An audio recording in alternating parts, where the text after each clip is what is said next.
Good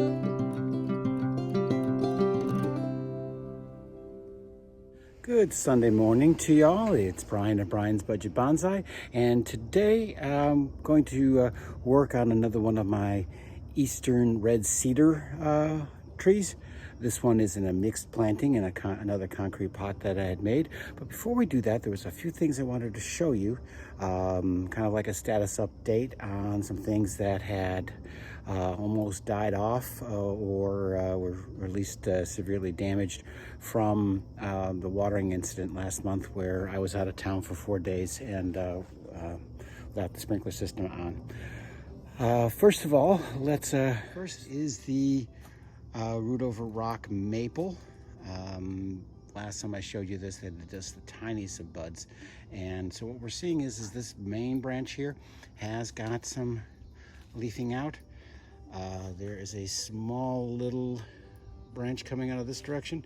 So far I don't see anything on this one here, and I also don't see anything on this one here. Hope springs eternal, but quite frankly, we might end up having lost this and this, which of course would kind of like change the design of the tree fairly significantly, leaving with just this one branch. We may end up having to slightly change the planting angle when we repot. Hard to do with root over rock, but we can just maybe turn that rock just a little bit next time we plant it. We have lots of leaves on the crepe myrtle. That seems to have done real well, and even the little shallow potted ficus has come back pretty nicely. Lots of new growth on the maple clump style. That was almost had no leaves on it when last we seen it. We have a whole bunch of new growth on the weeping willow. I'll let these things grow as long as I can before I start trying to get those new branches to weep. But we're just going to be happy that this thing didn't die. Another quick little update. These are some of the acacias that Dave Harding sent me, his clippings, cuttings I should say. They're all seem to be doing really well. There's one, there's two, there's three, and I just moved this one down from another place because it was going to be in the way of what our project was today. That's the fourth one. Here are my flame trees. I think it's Delonix regia. These are the ones that I hard pruned, and we gained lots of growth on them. They're all doing very well. I'm very pleased with how much branching I got on all of these. The curbside azaleas are doing fine in their new home in my styrofoam cooler pot. And my forest, my young maple forest that suffered from the lack of watering, is also coming back really nicely. I think maybe, oh no, even some of the trees back here where I thought I had lost, showing some budding way down at the bottom. So I think these all for the most part survived. So that's all looking good. So, oh, and that was what inspired me to show you that. The snowball viburnum. It has, wait there. The snowball viburnum. It's got new growth here. It has new growth here. Nothing so far up here. Oh, wait, no, take that back. Right there. Couple new buds right there.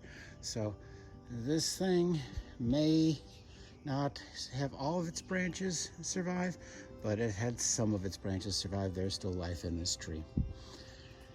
Okay. Oh, up top, we have a whole bunch of new growth up on the cypress, bald cypress. that has come along pretty good since it's pruning. I'm trying not to, try not to get the sun directly in the camera lens there, sorry. Alrighty, so on to what we wanted to do today. Okay, so here is the white cedar the red cedar that we're going to be working on today. It's in a mixed planting concrete pot. This is my front. It's got a little, let's see if you can see that. It's got a little Gnome Home in there, right over there. A little guy right there. Can't really see him because a lot of branches are going in front of him. But this is I guess we can call this the Gnome Home planting. And we are going to try to see if we can bring this under control, much in the same way we did the other time. I'm going to start with shearing for a profile prune and then do some selective branching.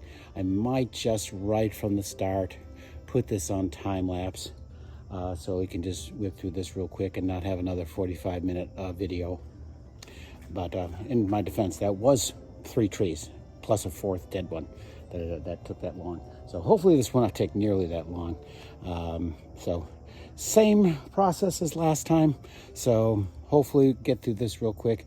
I put this on a quick little turntable so that I can turn it around, have you watch it. Again, it's got a box elder, a maple of some sort. It could be a trident maple. It might be. I don't know. Something that looks like a trident maple.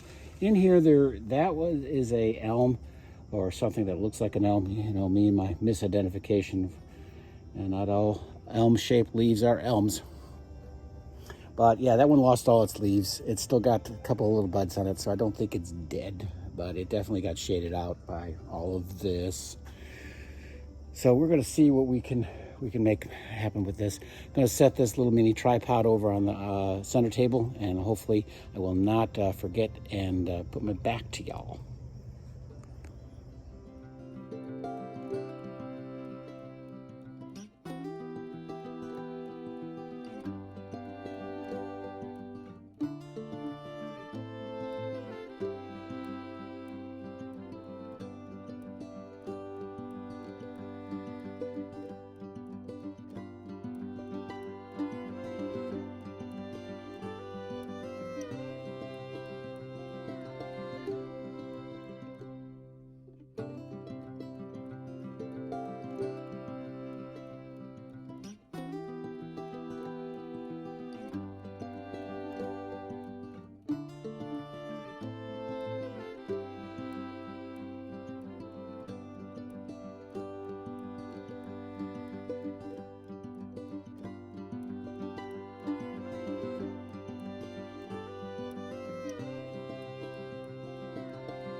This is what we're left with at the top. You might have seen me try to redirect some of these branches upward. I think I'm going to put some wire on some of those just to get them up a little bit, to fill in the crown a little bit more, create a little bit more separation of branches from below. I'm pretty happy with what I've been able to accomplish. You can definitely see the little Gnome Home a little bit better. I think these smaller under canopy trees might get a little more light. I tried to give the elm a little bit more space in the sun. I think I might redirect, again with a little wire. I might bring these 2 branches closer together and off the side a little bit, giving this elm a little bit more space to grow. We'll have to see. I'm digging this really strongly cascading branches. You'll sometimes see that in the lower canopies of trees where a branch will just kind of like be hanging down like that. That fills in that space nicely.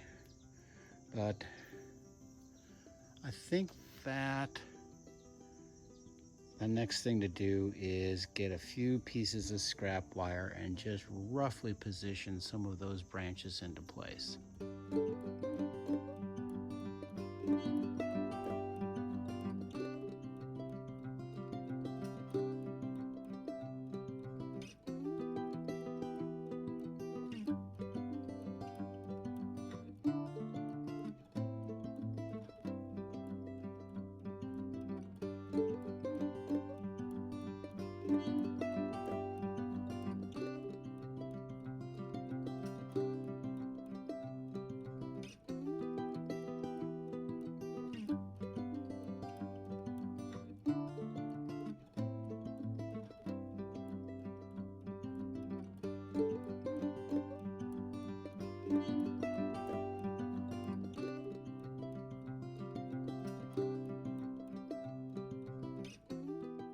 Okay, here we go after wiring and cleanup. We're going to start down here at the bottom. Little fake tree trunk there with a well-faded gnome living inside the little hollow. And his buddy, he's over here by the house. Maybe he kicked that guy out, you know, wouldn't help with the dinner dishes or something. Then there's a little fireplace next to their thing, a little stone path, gazing ball. Then you got your understory trees, the maple. Hopefully the elm will come back. In the background there's the box elder, but of course the main thing of the tree is the Eastern Red Cedar. I repositioned some branches with some wire here. You can see I brought those two close together, giving the elm a little bit more space in the sun. Repositioned some of the other branches with a little wire. Had to go back and get some thinner wire because there were some thin branches I decided to move. Wired a little bit more than I originally anticipated, but see, by bringing those up there, we got a little bit more fullness in the crown. And with all of that, hopefully we get a good look back up here a little bit of the planting. Let's see if I can go right here. That post kind of, there we go. That way the post doesn't line up with the tree trunk obscuring it. So that is my Eastern Red Cedar Mixed Forest Gnome Home right in there. Oh, and those who are in the know, this is the Blue Jay the Blue Jay Bonsai Carnage Cam. Gotta make sure I get my alliterations correctly. All right, I think that's all we're going to do for today. Hopefully you enjoyed this. I decided to keep most of this on time-lapse just for management of the length of these videos. Let me know whether or not you prefer the time-lapse like I did this time, or the last time where I just kind of sped up the parts that were repetitive and boring in editing. Either way, I'll take input. I'm always glad to get some input from you guys. In the meantime, this is Brian of Brian's Budget Bonsai. Please don't forget to like and subscribe if you enjoy these videos. And y'all stay cool and have happy bonsai.